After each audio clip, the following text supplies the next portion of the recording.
TeenSpeak, empowering today's youth.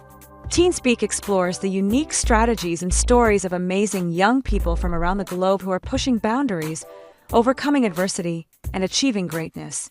The guests share their personal stories of success, resilience, and courage with an infectious dose of inspiration to help encourage our listeners to create the life they desire. Your hosts, Keith Senzer and Antoine Thompson, are youth empowerment and leadership coaches that have dedicated themselves to helping teens find their true north by educating, supporting, and inspiring them. Welcome to TeenSpeak, empowering today's youth. I am Coach T, or Antoine Thompson, in North Carolina, and I'm joined by my good friend and co-host, Coach Keith from New York, living in Virginia right now. Till the end of June. Hopefully I'm home by the end of June. Yeah, living out of your suitcase, right? Living out of my suitcase on a couch in a one-bedroom apartment with my daughter. So I'm sure my daughter's really happy that her dad's her roommate for the last 7 months. Actually, July. It's been July. So but crazy. We do what we got to do for our kids. So yeah, that we do. So we are youth empowerment coaches, and our mission is really to have a platform for young people to come on and talk about challenges that they've had, but more importantly, the strategies that they've used to overcome those.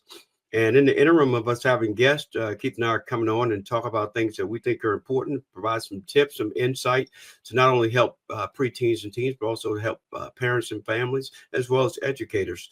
And Keith, I don't know if you want to add a couple of things before we get started.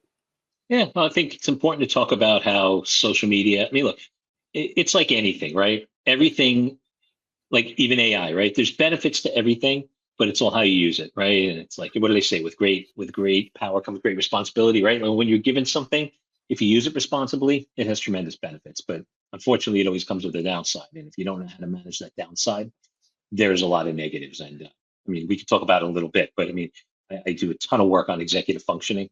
And I mean, the amount of students who struggle, whose executive function skills are declining because of technology. Like these are kids that might not necessarily have executive functioning deficits, but they end up developing executive functioning deficits because of social media, procrastination and distraction and things like that, right? Typically, when we hear executive functioning, we think of kids with ADHD, more the neurodivergent community. But the truth is, social media has made it something that many, many students struggle with, regardless of whether they're neurotypical or neurodivergent. Yeah, no, that's a great point. One of the things I think about, Keith, is as a basketball coach, I'll use an analogy, and I think it kind of ties into what we're talking about. To work with a kid, and we want to get better at, let's just say, shooting.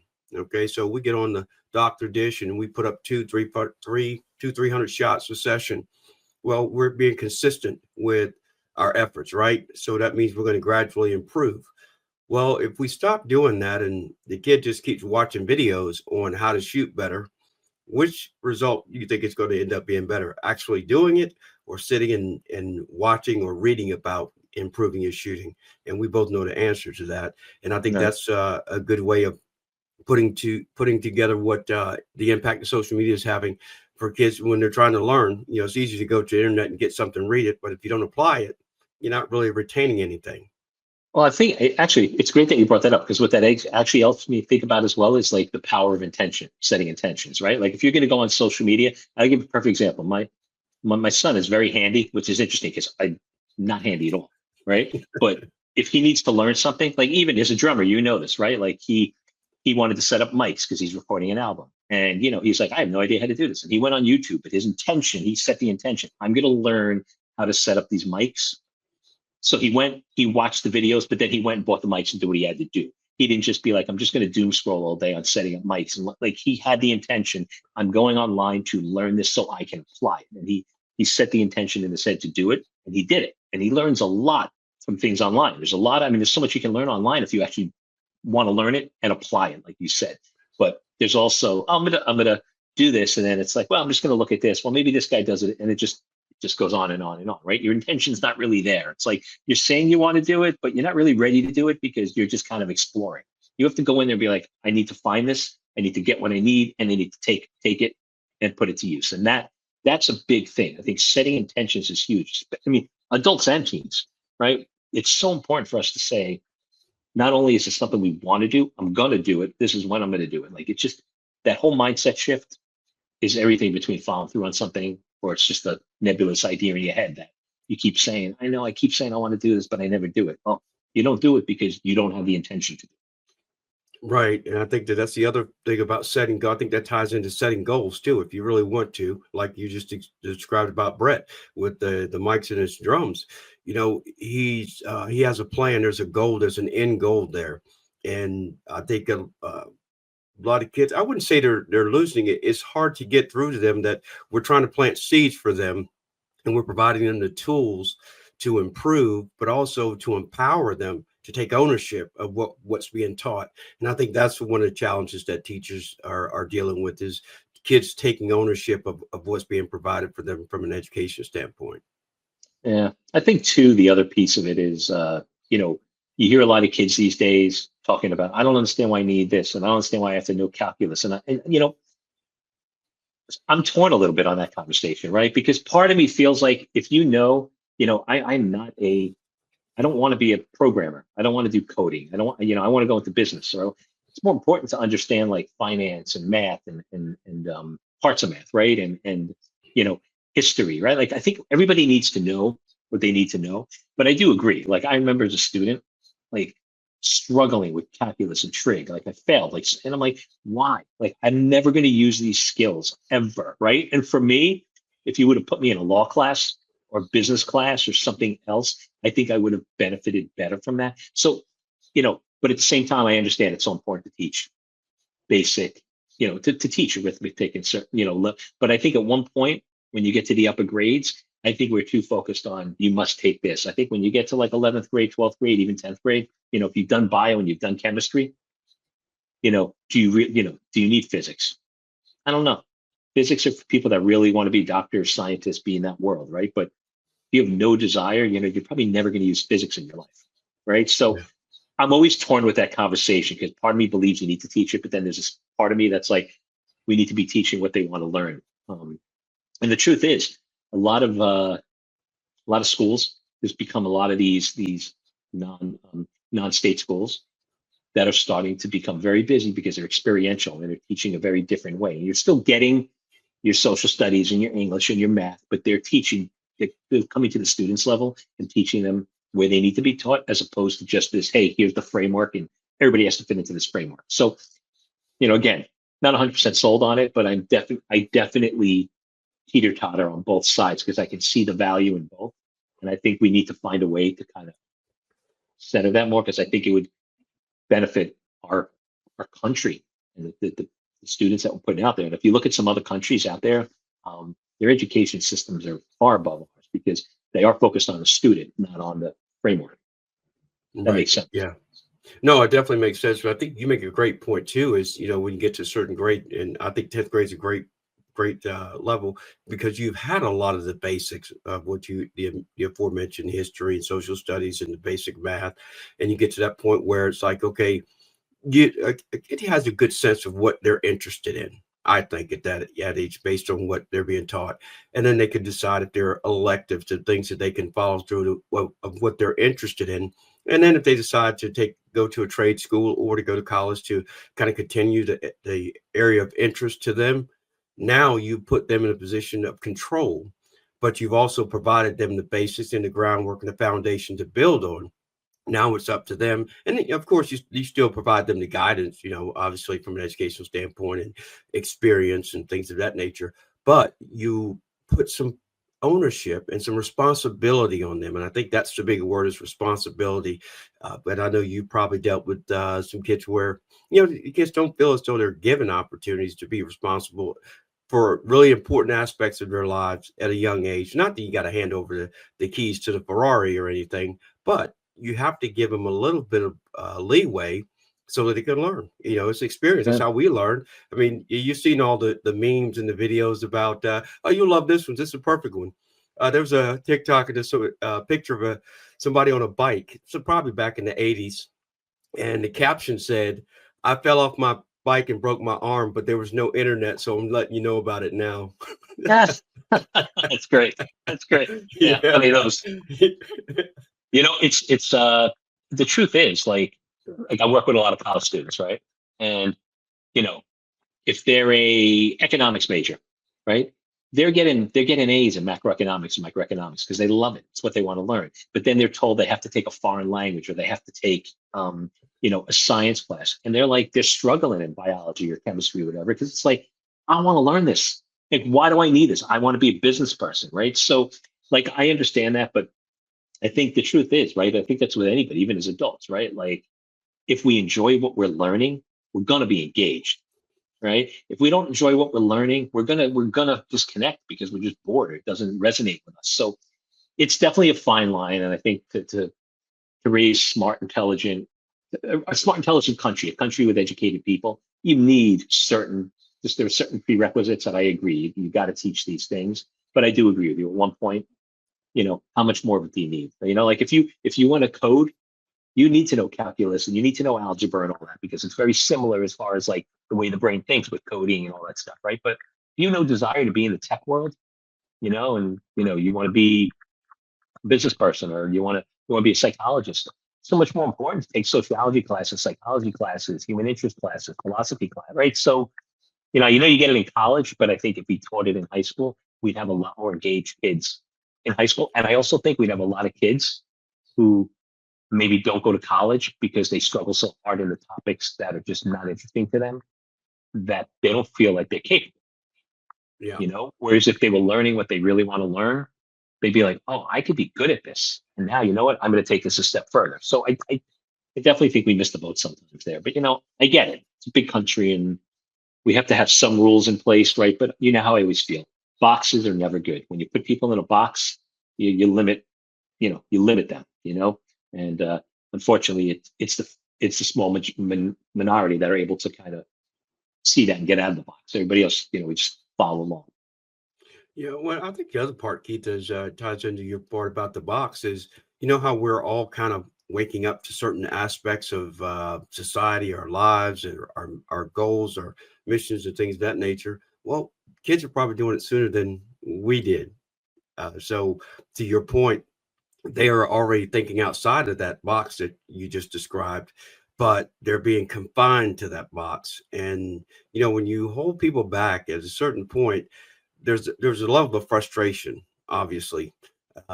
We've both probably been through things like a lot of people have been through as times in their lives where you want to take that next step, but people are holding you back from taking the step that you're capable of or that you really want. I think that's what you kind of just described a little bit too with students is that they want to step outside that box and go, hey, I can take what's in the box, but I want to take what I got learn inside the box and take it outside the box so I can grow as a person, as an individual, and follow my dreams and my aspirations. Yeah, no, 100%. And you know what? Listen, I think you'd said it before. I think like being an educator, it's really hard to be an educator right now because people that go into teaching. I mean, it's that's a job.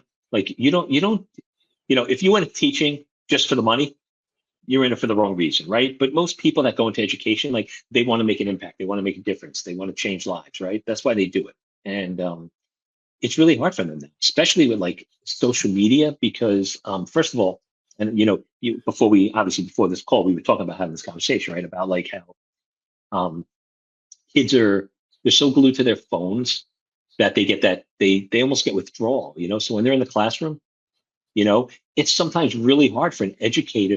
They're so used to the dopamine hits coming from everything they look at. And now they go to school and that educator wants to give them that dopamine hit. They want to teach them. They want to educate them. They want to make them feel good. They want them to learn, right? Like they want to give them information that's going to excite them and make them feel good and learn something new and see things they're so used to the instant gratification instead of seeing the benefit of having an educator actually like walking you through, teaching you, showing you, helping you grow and build your skills, right? Like it makes it really hard for educators, I think, to connect with students these days because they can't provide that same instant gratification that they get on their device. Yeah. Well, I will throw this out just because that's a great point. So let's play devil's advocate here. So we say we want to we both understand the best way to get through to kids is to get through to them on their level. While we probably both say that a lot, connect with them on their level. Well, take what you just said. What if teachers, using their own way of teaching, their own personalities, adapt to connect?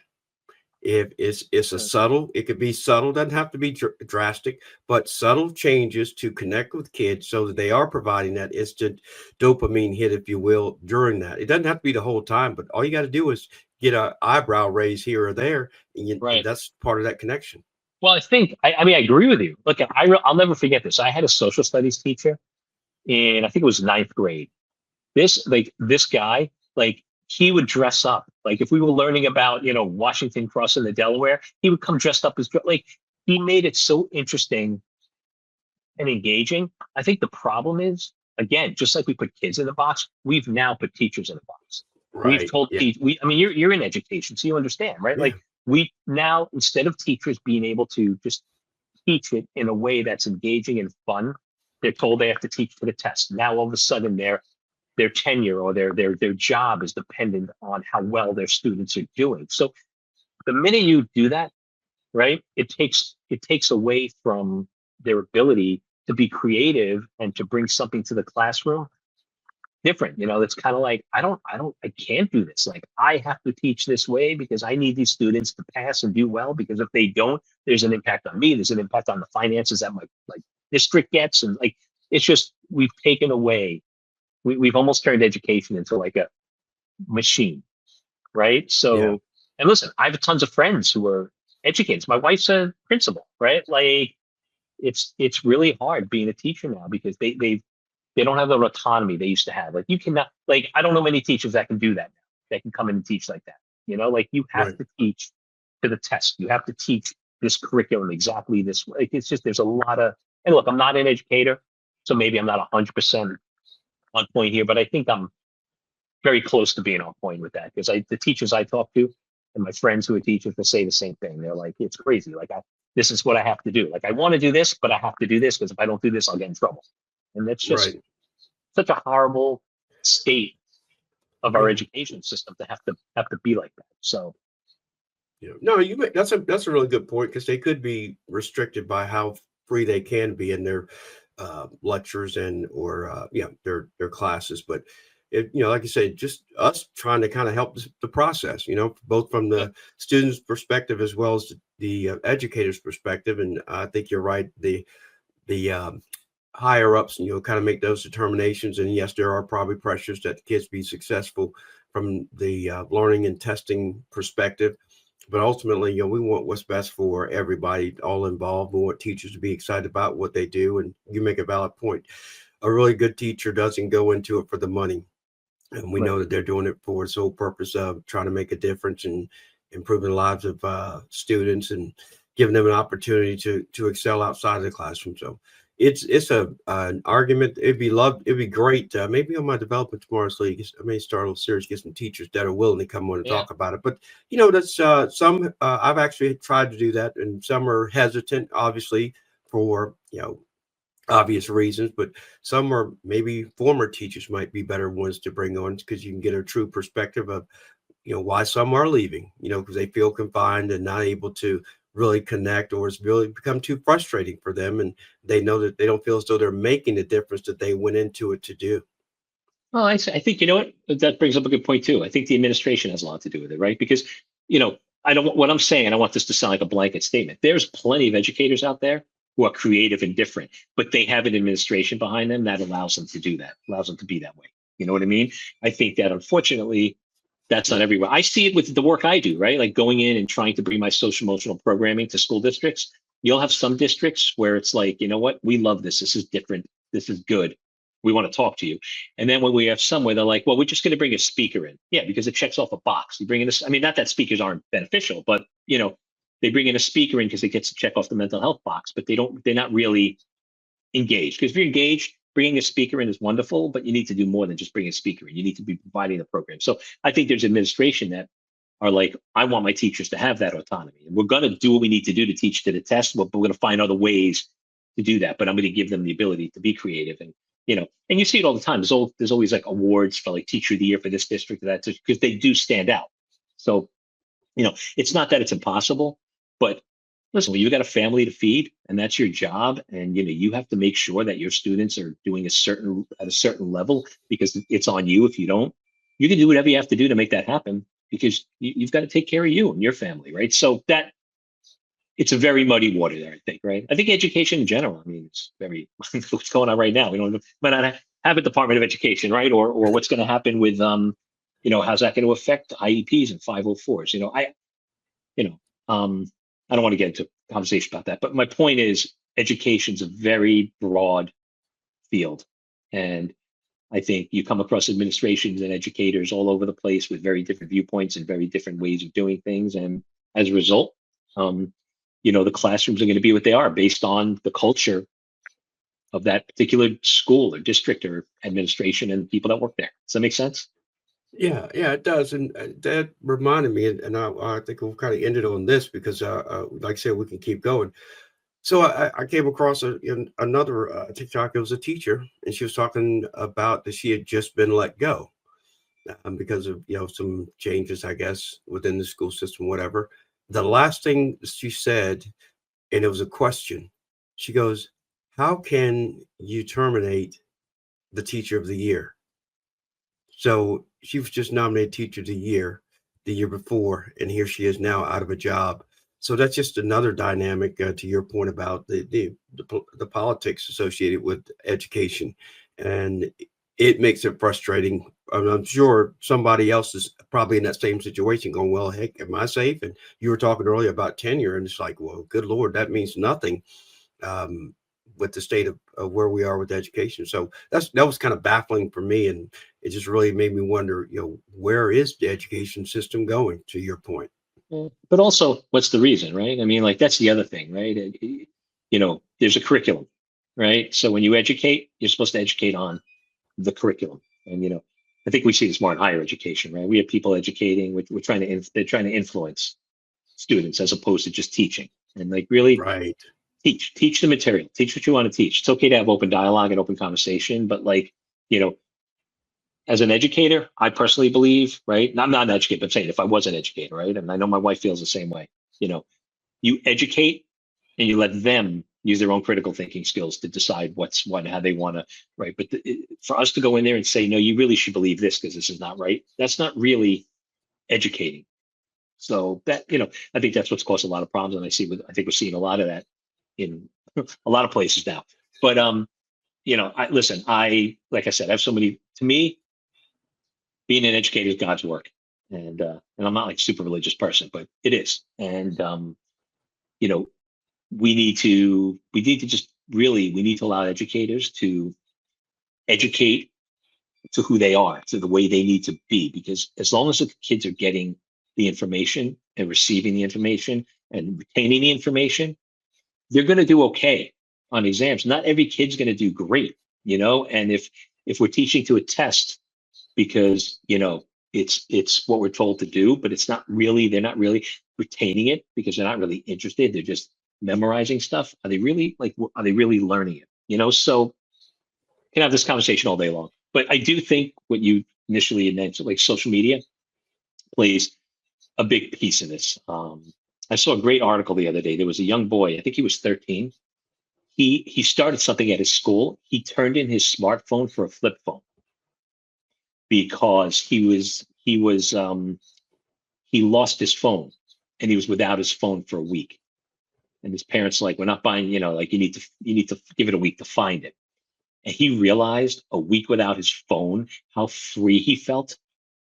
And he was like, I'm never getting a smartphone again. And he bought a flip phone and he started something in his school for all the kids that start getting flip phones. And there's a bunch of kids now in that district. Got to look it up. I forgot where it was, that are using flip phones because the sense of freedom they have by Yeah. not being tied to a smartphone. Like he did not realize it. He's like, my homework's getting done quicker. I'm studying harder. I'm doing much better in school. Like he literally, he had to lose his phone to realize just how important, what an impact it was having on him.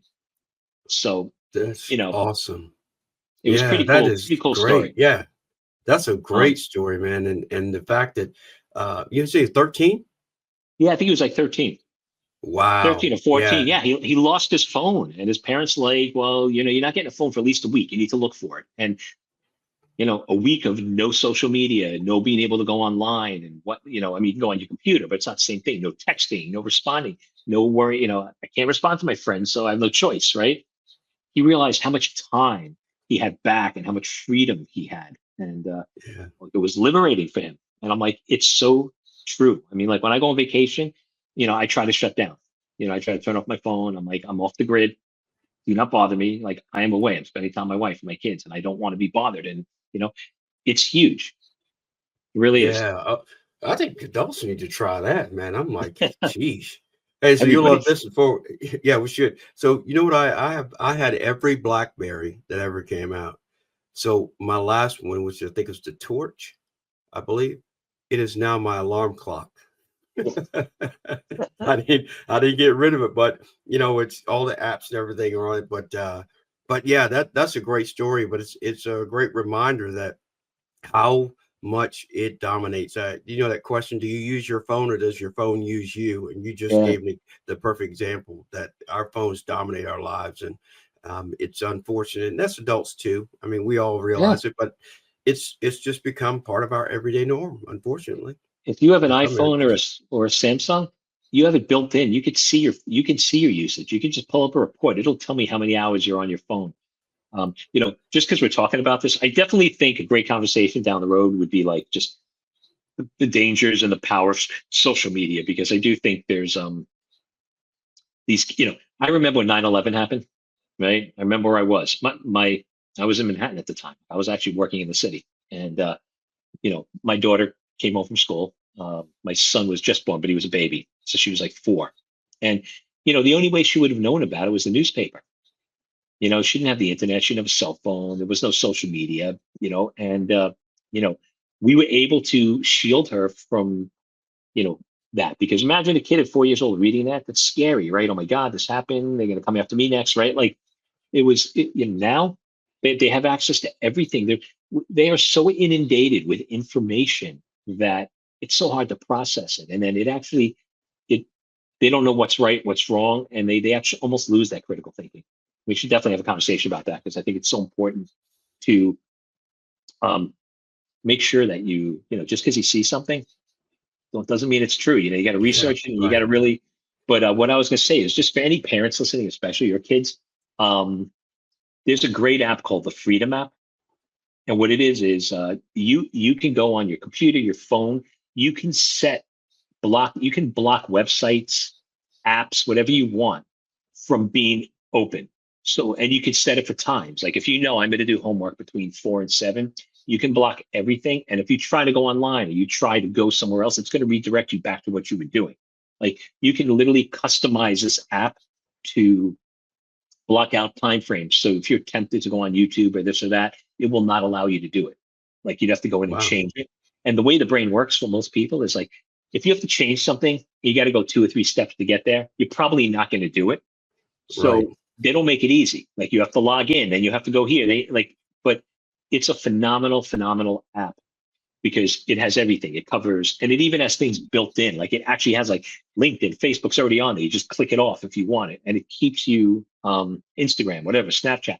It keeps you from accessing those things on your phone, on your website, on your computer for the time period that you designate you don't want to. So if you really are determined to be focused during certain periods of time, you can absolutely create the space you need to create without distractions. And I find that kids I work with that use that, it's like game changing for them. So if anybody's listening to any teens or any parents, it's a great app. And I think it's like $8 a month. It's worth every penny if you struggle to stay focused because you're constantly getting distracted. And unfortunately, that's what social media does with all the pop-ups and everything. It literally cuts it out. That's a great. I didn't hear that. That Yeah, is awesome. it's really cool. It's called Freedom. Freedom Freedom app. app. Called the Freedom app. Freedom Yep. app. Okay. Really, All really right. I'm cool. gonna get. Yeah. All right. My wife probably get that from me and cut me out every day. That's Uh, okay. and while we're on it, if you're an educator listening, just you should know me and Antoine have nothing but respect for the educators in this Absolutely. country, because we know what it's like. And I've had good educators, and I've had some really bad ones that shaped a lot about my my self-worth. I can tell that story another time, but Yeah. it's really hard now to be a teacher, and they're overworked, and there's a lot that they need to do and a lot of parameters, and so if you're out there doing it, you're doing good work, and Yeah. please continue to do it because we need you out there doing it. Yes, we do. And I echo your sentiments 100%. And like you said, it's a tough job to do, but it's an important job. And for those that are sticking it out and doing the best they can, and we applaud you and we support you 100%, and keep doing what you're doing because it is making a difference and it does not go unappreciated. So, and if you want to come on this show and talk about the impact that has with teens, and let us know. We'd love to have you on because it's great for me and Antoine to talk about it, but it's always better coming directly from the horse's mouth, right? So, oh yeah, 100%, no doubt about that. We do really appreciate you tuning in, and if you have a preteen or teen that'd like to be a guest on this podcast, TeenSpeak, Empowering Today's Youth, Keith and I both have a form on our website. His is shiftyourpower.com and mine is coachtcorner.com. Fill out that form, hit submit, and we'll get it and have you on. And I know Keith and I are working on getting a couple people on here pretty soon. And I got a couple, by the way, that I've reached out to and they're interested. And I just got to follow through and get them on here. So any parting words from you, my friend? No, I think I love what we're doing this. And like I said, it's just so important to teach your kids, and if your team's listening, right, we'll talk about this another time, but you got to just go out there and do what your mind and your heart are telling you to do, and speak your mind too, right? Like it's okay to disagree. It's okay to voice your opinion. Nobody should silence you, but at the same time, make sure that opinion is coming from a unopinionated place and coming from a place of education and critical thinking. So whatever it is you're saying, you truly have something to back up your views and your thoughts, because I think that's really important as you get older, and you're going to learn it as middle school, and as you get through, you're going to see how it impacts you. And the earlier you can learn critical thinking skills, the better off you're going to be in the world, because people are going to listen to you. Great finish. He is Coach Keith Senzer. He helps kids find their true north, and I'm Coach T. I help educate, support, and inspire the next generation of leaders. And until our next episode, we look forward to seeing you and you hearing us. Bye. Are you looking for an experienced youth empowerment and leadership coach to help your teenager find their true north? Look no further. Let Coach Keith and Coach T show you how, through education, support, and inspiration. Visit their websites, shiftyourpower.com and coachtcorner.com, respectively, to learn more about the services they offer and to book a session today.